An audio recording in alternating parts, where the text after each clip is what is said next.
Bom, obrigado, Marcos Wagner, por organizar esse livro. Acho que é importantíssimo. E assim, vendo a apresentação do texto, que fica muito claro para mim que a situação de 2014 e 2015 não é uma situação que ficou no passado e nunca mais vai voltar. Então, esses ciclos, né, de anos de maior chuva, de menor chuva, eles existem, sempre existiram, e a tendência com as mudanças climáticas é que eles se tornem cada vez mais acentuados. Então, acho que a gente tem que aprender, né? Eu acho que esse livro Branco da Água é um momento de reflexão que a gente teve alguns anos atrás e que a gente tem que entender um pouco mais quais são as consequências que isso tem sobre o nosso bem-estar, sobre a nossa vida aqui, cidadãos urbanos da cidade de São Paulo. Então, o Marcos, quando ele me convidou, o Marcos e o Wagner, quando eles me convidaram para trabalhar nessa parte 2. Né? Então, o livro está estruturado com as causas, né, que o Tércio acabou de dar uma resumida. Aí eles me convidaram para organizar um conjunto de capítulos sobre as consequências que isso pode ter em diferentes fatores, e depois tem um terceiro capítulo que são as soluções. Eu fiquei um pouco espantado com esse convite, né? Eu não sou uma pessoa que trabalha nessa área de água, né? Trabalho com a temática ambiental, com ecologia de paisagem, mas enfim, aceitei o desafio e achei, assim, aprendi muito ao longo do processo, aprendi junto com os meus colegas. E o que eu gostaria de dizer inicialmente assim, é que a gente escreveu esse livro, né, o Rodrigo é um dos autores que está aqui, a gente escreveu esse livro justo no momento da crise. Né, então, a gente não teve assim, um tempo de amadurecimento, né, de olhar um pouquinho, com um pouco mais de recuo e analisar esses dados com mais calma. Né. Eu acho que a gente vai ter a oportunidade de fazer isso agora. Então, esses capítulos, eles, na verdade, refletem o pensamento que a gente teve no momento da crise. Né, e acho que por isso que a gente precisa ter uma continuidade e entender melhor e aprofundar tudo isso. Então, acho que tem aí um tema de pesquisa de longo prazo que é importante. Então, relacionado com esse capítulo 2, então, dos efeitos da crise hídrica, a gente teve a contribuição de pessoas importantíssimas. Né? O Tundizi, né, que é um dos maiores especialistas em água, ele escreveu uma parte sobre a qualidade da água. O Pedro Develay, também, que é uma das pessoas que mais conhece de aves dentro do Brasil, ele escreveu um capítulo sobre biodiversidade. O Rodrigo Victor, um conjunto de colaboradores, né, do IF, escreveram sobre os impactos sobre os serviços ecossistêmicos e bem-estar humano. O Paulo Sinisgali, da USP, colaboradores sobre os sistemas socioeconômicos, e a Laís e o Paulo Saldiva sobre a questão de saúde. Então, a gente não abrangeu todos os tópicos, mas aqui abrangeu um conjunto bem variado de tópicos sobre quais são os efeitos dessa crise hídrica. Nesse momento, assim, tem outros efeitos que a gente vai ter que ver mais a longo prazo. O que eu vou tentar fazer aqui nessa apresentação é muito mais um resumo, na verdade, para falar assim, leiam, né, porque eu acho que é mais interessante vocês olharem assim, todo o detalhamento, né, dos capítulos, mas leiam e eu vou fazer assim, uma recapitulação assim, dentro de uma organização que eu acho que é importante. E dentro dessa organização que eu acho que é importante, né, que junta todos os capítulos, é que a primeira coisa assim, que a gente distingue são os efeitos que são mais diretos e imediatos daqueles que são mais indiretos e a longo prazo. E quanto mais a longo prazo a gente estiver olhando, mais incerteza a gente tem. Então, pensando diretamente, né, como que o cidadão reagiu a essa crise da água, acho que tem o efeito de você abrir a torneira, você não ter água, ou pelo menos não ter água todos os dias, ou não ter água à noite, e isso tem uma série de implicações, principalmente se você não tem uma capacidade de reservatório dentro do teu ambiente, dentro da tua casa, do teu empreendimento econômico. O segundo efeito assim, é que todo o cinturão verde da cidade de São Paulo precisa, pelo menos parte do ano, de uma irrigação. Né? E quando você não tem, e na verdade assim, a agricultura, mundialmente e historicamente, utiliza 70% da água doce que a gente consome. Né? Então, eles são os grandes consumidores da água. Mas quando você não tem essa água disponível, né, você tem que, isso encarece muito a produção alimentar, e isso também faz com que mexa na segurança alimentar, principalmente da população mais pobre. Então, esse é um efeito direto que todo mundo sentiu, imediato. Outro efeito que o Tércio também comentou, uma vez que a gente tem os reservatórios baixando, a gente também tem uma série, o Brasil tem uma matriz energética que é essencialmente de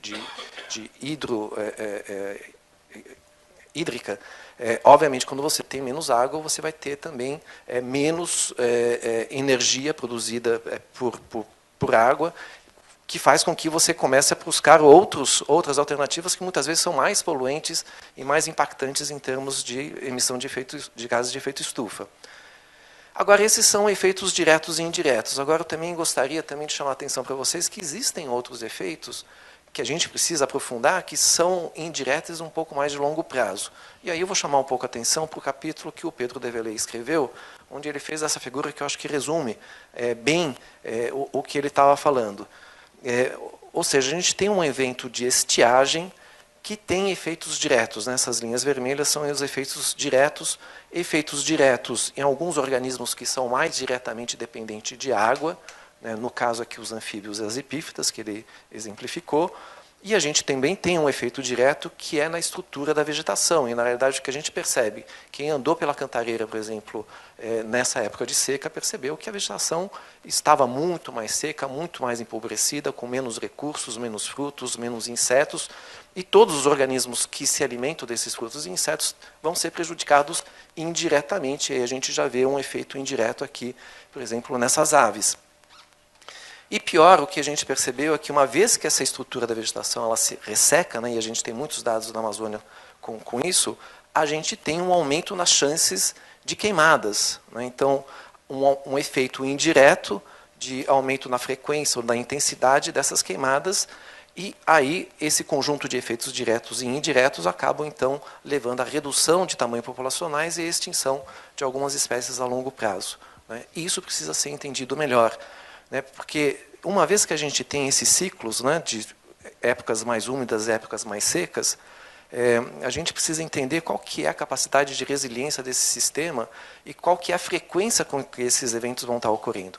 Então, se a frequência de secas aumentar muito e a vegetação não tiver tempo suficiente para se recuperar, a gente vai estar caminhando para uma constante perda de espécies. Então, acho que esse é um ponto muito interessante para a gente tentar avaliar a longo prazo quais são os efeitos de crises hídricas sobre a biodiversidade. Um outro capítulo que eu achei extremamente interessante, que foi escrito aí pela Laís, eu não sei pronunciar o sobrenome. Farstein.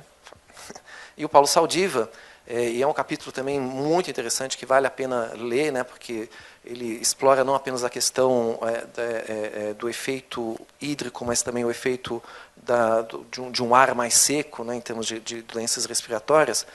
Mas eu coloquei aqui também como um exemplo de efeitos indiretos. Então, por exemplo, quando a gente tem deficiência no sistema de distribuição, ou seja, quando o que a Sabesp fez, ela baixou a pressão da água, principalmente à noite, a gente já começa a ter alguns problemas nos quais, ao longo do encanamento, você tem a possibilidade de entrada de água não tratada dentro do sistema, e essa água não tratada chega nas residências das pessoas, o que leva, então, a um aumento de vários problemas, principalmente de diarreias bacteriológicas, parasitárias, cólera, hepatite A, febre tifoide e outros. Então, isso já é bastante assustador, porque isso está disseminado em todas as casas. Aí, o que acontece também? Você acaba utilizando fontes de águas não controladas, poços não autorizados, clandestinos, que também aumentam chances de doenças. O fato do Cantareira ter baixado o seu nível, então você começa a ter uma menor capacidade de diluição de poluentes, o que leva também ao aumento da concentração dos poluentes na água que fica dentro dos reservatórios, o que pode ser ainda intensificado pelo fato de você começar a reverter águas de outros reservatórios, muitas vezes essas águas não são de qualidade tão boas, como no caso da Billings. Então você tem um aumento de poluição dos reservatórios. Uma das consequências disso é que você aumenta as chances ou as intensidades de proliferação de cianobactérias, e essas cianobactérias são tóxicas, elas levam uma série de problemas inflamatórios, sistêmicos, hepáticos, então a gente tem problemas de saúde diretamente relacionados a isso. E aí uma das medidas de prevenção, de tentar controlar isso, a gente começa a colocar outros compostos para controlar essas cianobactérias, só que esses compostos também interagem com as partículas que estão naquela água e geram o que eles chamam aí de DBDs, DBPs, que eu nem sei mais o que quer dizer, mas, enfim, são componentes, né, do tratamento da água que também têm efeitos nocivos. Entre esses efeitos nocivos, a longo prazo, a gente tem a maior incidência de cânceres de bexiga, alterações no desenvolvimento e na reprodução. Quer dizer, a gente está numa situação que é muito complicada, né? Porque ou você lida com uma água que leva a problemas, ou quando você tenta tratar, você gera outros problemas, e tudo isso, assim, de imediato a longo prazo. Então, qual que é o efeito que isso vai ter sobre o nosso bem-estar, sobre a nossa saúde? É muito complicado, né? Isso aqui é apenas um exemplo. Então, a gente tem esses efeitos que são mais imediatos e evidentes, outros efeitos que são mais a longo prazo e indiretos, que a gente precisa estudar melhor com esse recuo, né? Agora, outro ponto que me chama muita atenção, assim, quase todos os autores chamam atenção para o fato que esses efeitos acentuam as desigualdades que a gente tem na nossa sociedade, né? Então, qual é a população que está mais susceptível a todos esses problemas, tanto de saúde, quanto de falta de água, quanto com o aumento do preço dos alimentos? É justamente a população mais pobre, né? Então, aquela que não consegue armazenar água, né, que não tem possibilidade de armazenar água, né, que isso eleva o custo, que não vai conseguir comprar a água engarrafada, né, porque é muito caro, então ela não vai ter uma via alternativa para se prevenir desses problemas da água tratada, então ela fica muito mais vulnerável à água não tratada ou essa água que recebe intrusão de águas não tratadas dentro do seu encanamento. E também, eu estava falando com o Marcos, assim, muitas vezes essa população mais pobre, ela está nas periferias, ela está em áreas mais altas, que são as áreas em que, quando você reduz a pressão, que são as áreas mais afetadas, né? Então, claramente, essa população mais pobre é a população que vai ser mais afetada, acentuando ainda mais as desigualdades sociais que a gente tem. Um outro exemplo disso, né, desses efeitos desiguais, é dado pelo capítulo do Rodrigo Victor, que ele organizou, o primeiro autor.